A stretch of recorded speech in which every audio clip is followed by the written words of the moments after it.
So friends ఇప్పుడైతే మరి కాసేపట్లో అయితే ఉట్టి ప్రోగ్రామ్ అయితే స్టార్ట్ అవుతుంది అనమాట. ఇక మొత్తం ఫినిషింగ్ అయితే అయిపోయింది. సో ఇక్కడ కూడా అయితే బండి అయితే గడిగేస్తారు. ఇక ఇంకొక 10 నిమిషాలు అయితే ఉట్టి స్టార్ట్ అవుతుంది. ఉట్టి ప్రోగ్రామ్ అయితే స్టార్ట్ అవుతుంది. వీడియో లాస్ట్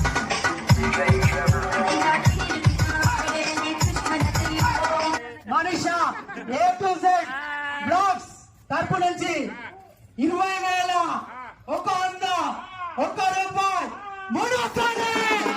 25వ సంవత్సరంలో రైడర్ మల్లేష్ వారి గణపతి లడ్డు వేలం పాటలో ఈ సంవత్సరం Manisha A to Z YouTube channel వాళ్ళు లడ్డు సొంతం చేసుకున్నారు. సో వారికి వారి కుటుంబానికి సో గణపతి దేవుడు ఎల్లప్పుడూ చల్లగా అని చెప్పేసి మనస్ఫూర్తిగా కోరుకుంటున్నాను.